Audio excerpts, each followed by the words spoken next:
বন্ধুরা, আবার বেরিয়ে পড়েছি আজ সকাল সকাল। এখন বাজে ভোর 4:10 আর আমরা এখন বেরিয়ে পড়েছি আবার একটা নতুন ট্রিপের উদ্দেশ্যে। তো এইবারের ট্রিপটা আবার সোলো ট্রিপ। সোলো মানে অ্যাকচুয়ালি কাপল ট্রিপ। আমি আর আমার ওয়াইফ সুমনাকে নিয়ে আবার চলেছি একটা নতুন জায়গা এক্সপ্লোর করতে। তো এইবার আর সমুদ্র নয়, এইবার যাব একেবারে পাহাড়ে। তো এইবারে জার্নিটা হতে চলেছে দার্জিলিংয়ের উদ্দেশ্যে। তো চলো সামনে এগোতে থাকি আর তোমাদের সাথে রাস্তার সমস্ত বিবরণ শেয়ার করতে থাকবো। ফাইনালি আমরা উঠে পড়েছি চৌমাথায়, মানে আমাদের শিমুরালি চৌমাথাতে উঠে পড়লাম NH12-এ। আর এই NH12 একদম সিধা চলে যাবে শিলিগুড়ি অবধি, NJP অবধি। তো আমাদের রাস্তার কোনো ডাইভারশন নেই, এই একটাই রাস্তা। এই একটা রাস্তা ধরেই আমরা সিধা এগোতে থাকবো। এখন রাস্তার কি কন্ডিশন সেটাই মেনলি দেখার, কারণ আমার যতদূর জানা রাস্তার কন্ডিশন তো খুবই ভালো। কৃষ্ণনগরও তো খুবই ভালো, তারপরেও রাস্তার অবস্থা খুবই ভালো আশা করা যায়, কারণ নতুন রাস্তা হয়েছে NH12। এখন খুব সুন্দর, মাখনের মতন থাকবে রাস্তা। চলো এগোতে থাকি। এই সামনে চাকদা ঢুকছি আমরা এখন। চলো আমি এগোই আর তোমরা একটু মিউজিকের সাথে সাথে রাস্তাটাকে এনজয় করতে থাকো।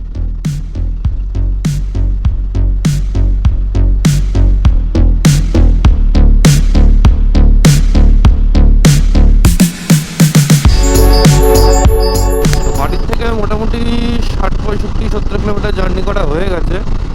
আমরা কৃষ্ণনগরের খুব কাছাকাছি চলে এসেছি। এখান থেকে কৃষ্ণনগর আর মোস্ট প্রবাবলি 3-4 কিলোমিটার আছে। তো কৃষ্ণনগরে একটু দাঁড়ানোর চিন্তা ভাবনা আছে, কারণ চা খেতে হবে। যেহেতু ভোরবেলা বেরিয়েছি, বাড়ির থেকে কিছু মুখে দিয়ে বেরোনো হয়নি, আর একটু চা না খেলে এবার একটু চোখ টানছে। চা একটু খাওয়ার প্রয়োজন সকালবেলা। তো দেখি কৃষ্ণনগর ঢুকি, ঢুকে যদি কোনো চায়ের দোকান ধারে কাছে পাই তো সেখানে একটু চা খাওয়াবো, আর তারপরে আবার ওখান থেকে বেরিয়ে পড়বো। তো চলো দেখতে থাকো আমরা কী করছি, সবই তোমাদের সাথে শেয়ার করে থাকবো। চলো স্টে টিউনড। কৃষ্ণনগরের এখানে দাঁড়িয়েছিলাম, কৃষ্ণনগরের এখানে দাঁড়িয়ে টি ব্রেক করলাম, চা খেলাম। চা খেয়ে এখন এখান থেকে বেরিয়ে পড়েছি আবার। এখন নেক্সট স্টপেজ দেওয়ার চিন্তাভাবনা আছে সিধা বহরমপুর। এখান থেকে বহরমপুর দেখাচ্ছে ওই 92 কিলোমিটার মতন বাকি আছে। চলো দেখা যাক কতদূর যাওয়া যায়। একেবারে বহরমপুর গিয়েই তোমাদের সাথে আবার কথা বলবো, আর রাস্তায় তোমাদের সাথে কথা হচ্ছে। চলো দেখতে থাকো। তো আমাদের জার্নিতে আবার তোমাদের সাথে সেই সেম সিচুয়েশন, ভোর হওয়া। আমি আগের ভিডিওতেও বলেছি যে এই ভোর হওয়ার টাইমটা আর সাথে বাইক রাইড, ও হো জাস্ট অসাধারণ। যদি কেউ না করে থাকো তো একদিন এটা করে দেখো, যে ভোরবেলায় এরকম বাইক রাইড করে দেখো। মজাটাই অন্যরকম পাবে, ফিলিংসটাই অন্যরকম, মন ভালো হয়ে যাবে। সত্যি বলছি, মন ভালো হয়ে যাবে।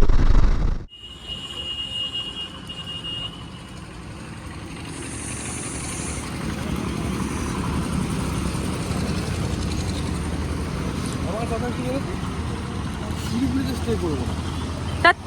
কেন বলতো, শিলিগুড়ি স্টে না পৌঁছাতে পারলে একটু উঠে গিয়ে স্টে করবো, ভালো লাগবে। শিলিগুড়িতে স্টে না।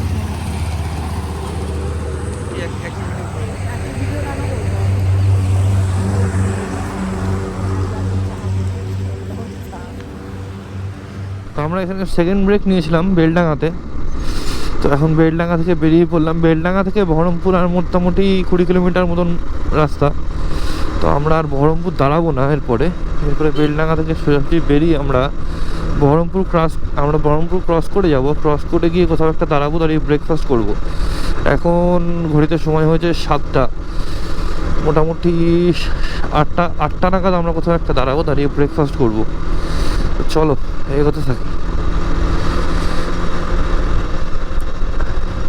চলো সামনের দিকে এগোই আর তোমাদেরকে সামনের আপডেটগুলো পরপর দিতে থাকবো। কোথায় দাঁড়াচ্ছি, কোথায় কী করছি, খাচ্ছি, সব কিছুরই আপডেট দেবো। তো চলো দেখতে থাকো আর সাথে থাকো আমার ব্লগে। যদি আমার ব্লগটা ভালো লেগে থাকে তো please like, comment and subscribe করতে ভুলো না। ব্লগে সাথে থাকো, পাশে থাকো, আরও নতুন নতুন অনেক ব্লগ তোমাদেরকে উপহার দেবো। চলো চলো চলো, বেলডাঙার জ্যামে অলরেডি ফেসে গেছি। এখন জানি না এই জ্যাম ক্রস করে বেরোতে কতক্ষণ সময় লাগবে। তো চলো আমরা আস্তে আস্তে বেলডাঙার জ্যামটা ক্রস করি, আর তারপরে তোমাদের সাথে আবার কথা বলছি। আমরা খুবই অন টাইমেই রয়েছি, আমরা আর বেশি দূরে নেই। আমরা বহরমপুর থেকে খুব বেশি একটা দূরে নেই, আমরা পলাশি ক্রস করে দিয়েছি। বহরমপুর থেকে 15-20 কিলোমিটার দূরে আছি আমরা মোস্ট প্রবাবলি, কারণ আমার কাছে ম্যাপ চলছে না। আমি কোথাও মাইলস্টোনও এখনো পর্যন্ত দেখতে পাইনি, তবে এরকমই আছে 15-20 কিলোমিটার যতদূর আমার আইডিয়া। আমরা অন টাইমেই আছি। তো আমরা বহরমপুর গিয়ে নেক্সট স্টপ দেবো। চলো দেখতে থাকো। সকাল হয়ে গেছে, মোটামুটি রোদ্দুর এখনো ওঠেনি, ঠান্ডা আছে, ভালোই ঠান্ডা লাগছে।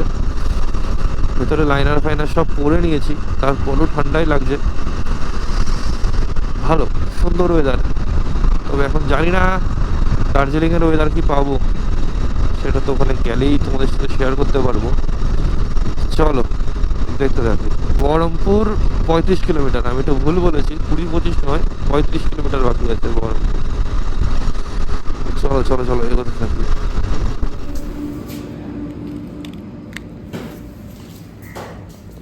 সকাল সকাল দাঁড়িয়ে পড়েছি ব্রেকফাস্ট করতে, ব্রেকফাস্টে চলে সকালই আমরা যখন বেরিয়েছি সেই এটা তো ভোরবেলা ছিল, এখন আমরা সকালে চলে এসেছি।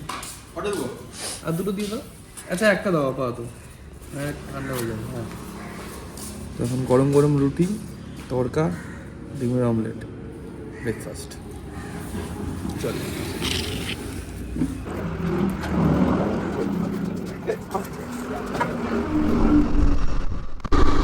তো আমরা হোটেল অভিনন্দনে দাঁড়িয়েছিলাম এখানে মোরগ্রামে। আর এখান থেকে সকালের ব্রেকফাস্ট করলাম। সকালের ব্রেকফাস্টে করলাম হচ্ছে রুটি, তড়কা, ডিমের অমলেট।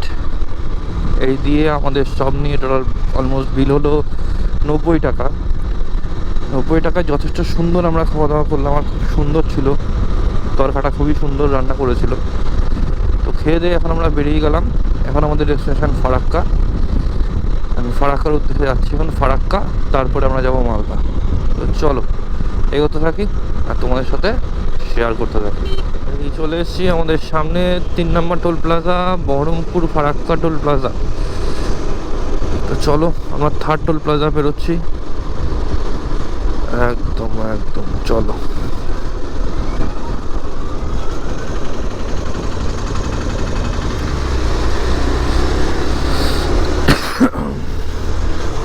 চলো আজকে আমরা আমাদের জার্নির 3rd টোল প্লাজা পেরিয়ে গেলাম।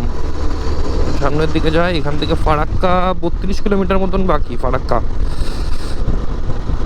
আমরা ফারাক্কাতে গিয়ে হয়তো আবার একটু দাঁড়াবো 10 মিনিটের জন্য। চলো এই যে দেখাচ্ছে গুয়াহাটি, শিলিগুড়ি, ডালখোলা সব এদিকে একটাই রাস্তা, NH12। কোনো ডাইভারশন নেই রাস্তায়, কোনো কিচ্ছু নেই, একটাই রাস্তা, সিধা চলে যেতে হবে শুধু। চলো আমরা এগোতে থাকি। আমরা চলে এসেছি ফারাক্কার খুব কাছাকাছি। ফারাক্কা এখান থেকে আর বেশি দূর নেই। সামনে একটা ব্রিজ দেখতে পাচ্ছি, খুবই সুন্দর, খুবই সুন্দর, ফিডার ক্যানেল ব্রিজ।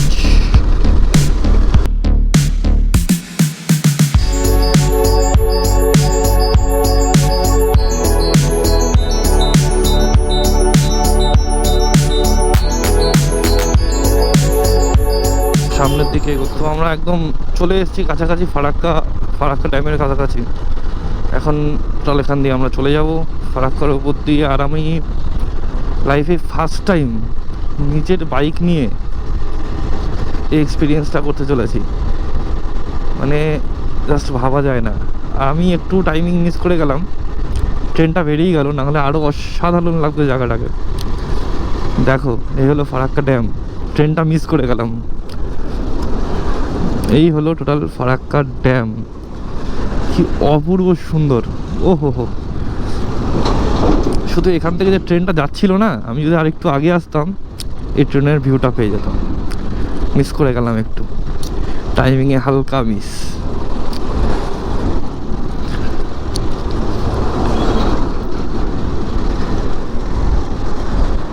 এগুলো সবই ড্যামের লাইন, এগুলো এগুলো সব ড্যাম, এসব গেট নাম্বার করা আছে সব। যখন যেটা প্রয়োজন হয় তখন সেই গেটগুলো ওপেন করে এবং ক্লোজ করে। এই টোটালটাই হলো ড্যাম। সুন্দর, মানে এই এক্সপিরিয়েন্সটা আমার কাছে সত্যি একটা সারা জীবনের মতন একটা মেমোরেবল একটা জিনিস হয়ে গেল। কারণ লাইফে ফার্স্ট টাইম আমি কখনো চিন্তা করতে পারিনি যে আমার নিজের বাইক নিয়ে আমি শিলিগুড়ি যাবো কখনো, আর প্লাস ফারাক্কা ড্যাম, তারপর দিয়ে নিজের বাইক নিয়ে। সত্যি আমার একটা আমি স্বপ্ন আমার একটা একটা করে পূরণ করার আমি চেষ্টা করছি এবং তার দিকে এগোচ্ছি আস্তে আস্তে। সুন্দর সুন্দর স্মৃতি হয়ে থাকবে সারাদিন।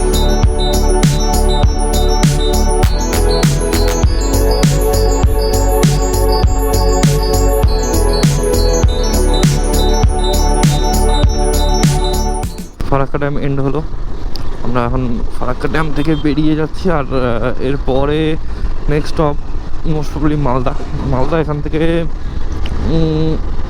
30-35 কিলোমিটার মতন মালদা।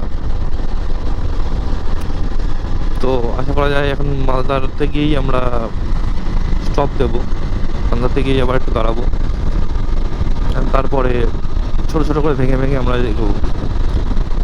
কারণ মালদার এক্স্যাক্ট লোকেশনটা মানে এক্স্যাক্ট কিলোমিটার বলতে পারবো না, তবে মোস্ট প্রবলি 35-36 কিলোমিটারই হবে অ্যাপ্রক্সিমেটলি। চলো এগোতে থাকি।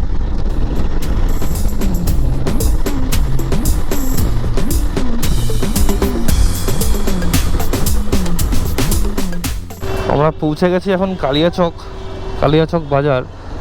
এখানে কালিয়াচক বাজারে ভালো জ্যামের মধ্যে ফেসে গেছি আমরা। রাস্তায় ভালো পরিমাণ জ্যাম আছে, মানে আগে খুব ভালোই জ্যাম ছিল, এখন একটু ক্লিয়ার হচ্ছে জ্যাম। চলো কালিয়াচক বাজার, এখান থেকে মালদা এখান থেকে এখনও প্রায় 20 কিলোমিটার। চলো যেতে থাকি, আগে গিয়ে আবার দেখা হচ্ছে। রাস্তাটা দেখো কি সুন্দর, ফ্লাইওভার, অসাধারণ রাস্তা, অসাধারণ। মানে এখনো পর্যন্ত বাড়ি থেকে যতটা এসেছি তার মধ্যে রাস্তা একটু খারাপ পাইনি, পুরোটাই টার্ম্যাক রাস্তা। হ্যাঁ, মাঝখানে রাস্তার কাজ চলছে, তার জন্য সিঙ্গেল লেন হয়ে গেছে রাস্তা। আদারওয়াইজ রাস্তা আহা পুরো মাখন রাস্তা, সুন্দর। এই ভিউ চোখে না দেখলে এরকম রাস্তা দেখা যায় না, মানে আমার সাধারণ লাগছে। ওইদিকে একটা নদী বয়ে গেছে, গঙ্গাই হবে এটা। সুন্দর সুন্দর, খুবই সুন্দর।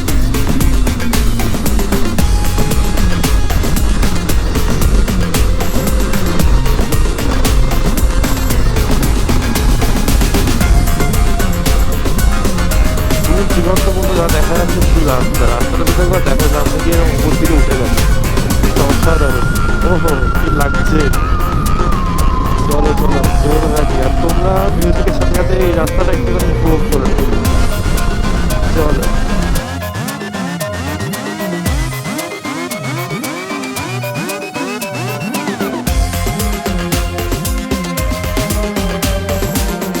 এখান থেকে মালদার মোটামুটি 7.5 কিলোমিটার, কিন্তু আমরা মালদা টাউনের মধ্যে ঢুকবো না। এখান থেকেই মালদা বাইপাসের রাস্তায় মোটামুটি 1 কিলোমিটারের মধ্যেই ডান দিক দিয়ে ঢুকে বেরিয়ে যাবো আমরা মালদা টাউন ঢুকবো না। ডেস্টিনেশন মেনে নিয়েছি রায়গঞ্জ, কিন্তু রায়গঞ্জ পর্যন্ত আমরা একটা যেতে পারবো না।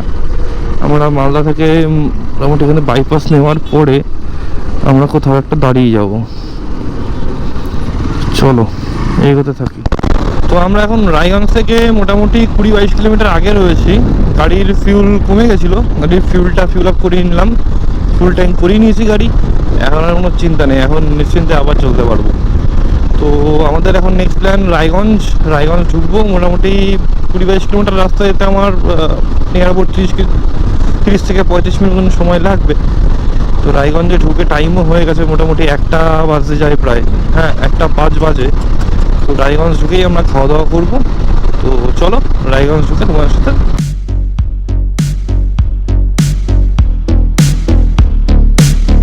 রায়গঞ্জ ঢোকার আগে সেই দুদিকে গাছ, মাঝখানে সেই রাস্তা, সেই পুরুলিয়ার মতন সিচুয়েশন চলে এসছে, দুদিকে ফরেস্ট আর মাঝখানে রাস্তা, অপূর্ব সুন্দর। আর রাস্তা তো খুবই সুন্দর, রাস্তায় কাজ চলছে, রাস্তায় জানি না কিসের কাজ চলছে, বাট কাজ হচ্ছে, ডিভাইডার দেওয়া আছে অনেকগুলো জায়গাতেই। তো রাস্তা মাখন পুরো, কোনো চিন্তা নেই, আরামসে যাওয়া যায়। তো আমরা মোটামুটি রায়গঞ্জ ঢুকে গেছি, রায়গঞ্জ বাঁদিকে চলে গেছে, বাঁদিকে চলে গেলে রায়গঞ্জ, কিন্তু আমরা রায়গঞ্জ ঢুকছি না, রায়গঞ্জকে বাইপাস করে ডালখোলা বাইপাস দিয়ে বেরিয়ে যাচ্ছি। তো এটা এখন ডালখোলার রাস্তা, আর এখান থেকে ডালখোলা মোটামুটি নিয়ার অ্যাবাউট 48 কিলোমিটার, 46 কিলোমিটার বাকি আছে ডালখোলা। একদম এক্সাক্টটা বলে দিচ্ছি তোমাদেরকে, yes I am right, Dalkhola 46 kilometre. চলো দেখি কত দূর যাওয়া যায়। আমরা খুব তাড়াতাড়ি দাঁড়াবো এখানে, কারণ আমাদের দুপুরের লাঞ্চ কিছুই করা হয়নি, লাঞ্চ করতে দাঁড়াতে হবে। চলো দেখি সামনে যাই, কোথাও কোনো ভালো ধাবা বা রেস্টুরেন্ট পেলে দাঁড়িয়ে যাবো খাওয়ার জন্য। চলো সেখানে গিয়ে দেখা হচ্ছে।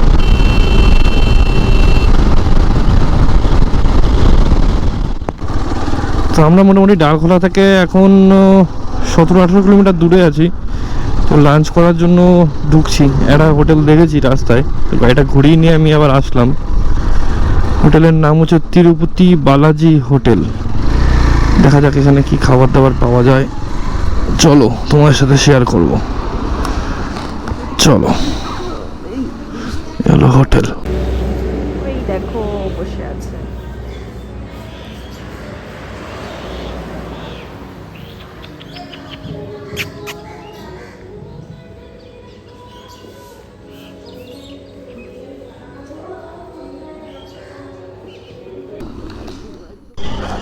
তো এখন মোটামুটি খাওয়া দাওয়া কমপ্লিট এখান দিয়ে, এখন এখান থেকে বেরিয়ে যাওয়ার পালা। চলো, আর 150 কিলোমিটার মতন বাকি আছে, দেখি কতক্ষণে পৌঁছাতে পারি। চলো,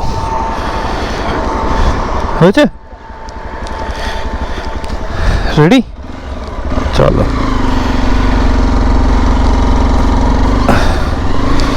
তো চলো, আমরা ডালখোলা বাইপাসের এখান থেকে খাওয়া দাওয়া করে বেরিয়ে পড়লাম। আমরা দুপুরবেলা খেয়েছি ভাত, ডাল, সবজি, একটা চিকেনের প্লেট নিয়েছিলাম, আর সাথে নিয়েছিলাম একটা ডিম ভাজা। টোটাল বিল হয়েছে, আর একটা জলের বোতল, সরি। তো টোটাল বিল হয়েছে 205 টাকা, মোটামুটি 102 টাকা 50 পয়সা করে এক একজনের পার হেড পড়ছে। তো ঠিকঠাক, একদম সুন্দর খাওয়া দাওয়া, সুন্দর রান্না ছিল। চলো, খাওয়া দাওয়া হয়ে গেছে, পেট পুরো লোড। এখন 150 কিলোমিটার জার্নি, দেখা যাক কতক্ষণে কমপ্লিট করতে পারি। অনেকক্ষণই রেস্ট নিয়ে নিয়েছি, প্রায় 1 ঘন্টার কাছাকাছি রেস্ট নিয়ে নেওয়া হয়ে গেছে। আমরা ঢুকেছিলাম এখানে 2-2:30 নাগাদ, আর এখান থেকে বেরোলাম প্রায় 3:30, 3:20 বাজে এখন।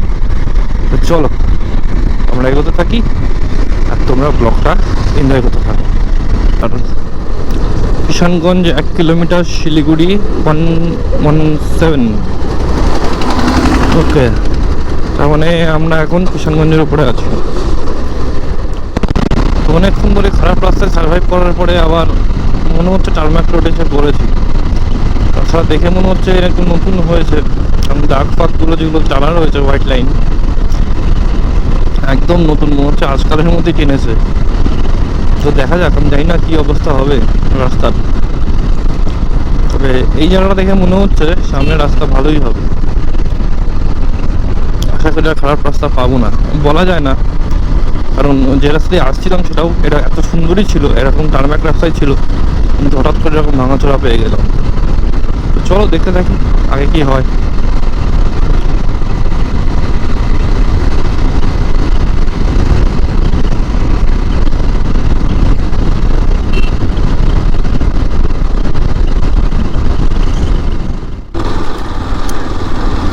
রাস্তা আবার সেই খারাপের জায়গায় চলে এসছে, ভালো রাস্তা হতে হতে আবার সেই খারাপ রাস্তা।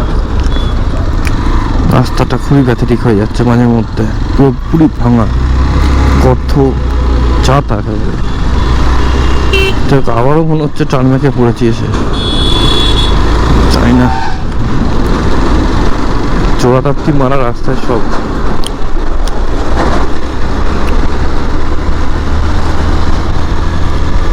ওভারঅল রাস্তা ভালো, শুধুমাত্র এই কিছু কিছু প্যাচই খারাপ। এই এই জায়গাটা দেখো, সব গর্তগুলো দেখো বড় বড়, মানে আমরা চাইলেও আমি একটু বেশি স্পিডে ক্রুজ করতে পারবো না, আমাকে স্পিড ডাউন করতেই হবে, কোনো উপায় নেই এরকম রাস্তা। কারণ এই গর্তে যদি বেশি স্পিডে যাই তো পড়বো তো শিওর, আমি পড়তে চাই না, আমি আস্তে আস্তে চেষ্টা। দেখো দেখো দেখো ভাঙা, দেখো বাবা, বাবা রে, ও ভাই খুব ভাঙা, খুব ভাঙা। যাক, আবার ভালো রাস্তা বলতে বলতেই গর্ত, এই হচ্ছে মানে ভালো রাস্তা, বাট রাস্তার মাঝখানে হঠাৎ হঠাৎ এমন এমন গর্ত আছে যেগুলো খুবই প্যাথেটিক। দেখো অবস্থা, দেখো দেখো, রাস্তা দেখে মনে হবে ভালো, কিন্তু ভালো নয়। ওরে ভাঙা ভাঙা ভাঙা, বাইরে বাইরে বাইরে ভাই,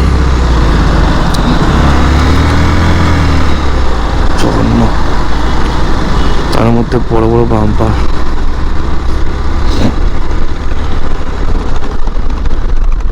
টাটা, আবার বাম্পার, বাপরে বাপরে বাপরে।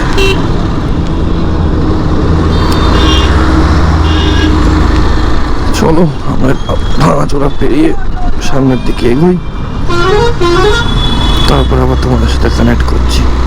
কারণ এই ভাঙাচোরা যদি আমি ব্লক করতে যাই, কনসেন্ট্রেশন ব্রেক হয়ে যাবে, আর ব্রেক হলেই পড়ে যাবে। খুব বড় বড় গর্ত আছে রাস্তায়। চলো সামনে যাই, তারপরে কথা বলছি, আমি দেখতে থাকো।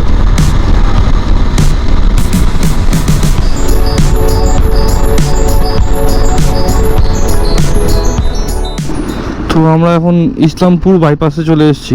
এটা হলো ইসলামপুর বাইপাসের রাস্তা, এখান থেকে এদিকে চলে গেলেও সোজা যায়, কিন্তু এই একটাই রাস্তা যেটা ইসলামপুর বাইপাস হয়ে সিধা বাগডোগরা হয়ে শিলিগুড়ি ঢুকবে। তো চলো, আমরা এখন রেড সিগন্যাল খেয়ে রয়েছি, সিগন্যাল অন হলে তারপরে এগোতে পারবো। চলো, সিগন্যাল হয়ে গেছে, এবার আমরা এগোই। আশা করা যাচ্ছে এখান থেকে রাস্তাটা ভালো পাওয়া যাবে। আমি আগে যা শুনলাম তাতে বললো যে রাস্তা এখন ভালো আছে এখান থেকে। চলো দেখা যাক, একটু ট্রেনে যাই, কারণ অলরেডি সন্ধে হওয়া শুরু হয়ে গেছে, এখন অলরেডি 4:30 বাজে। তো টার্গেট রাখছি 5:30টার মধ্যে শিলিগুড়ি ইন করার। জানি না পারবো কিনা, এখনো প্রায় 76 কিলোমিটার রাস্তা বাকি আছে এখন ইসলামপুর থেকে। চলো এগোতে থাকি, তোমরা একটু এনজয় করো।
এখান থেকে শিলিগুড়ি আর এখন 42-43 কিলোমিটার মতন বাকি আছে, অলমোস্ট চলে এসেছি।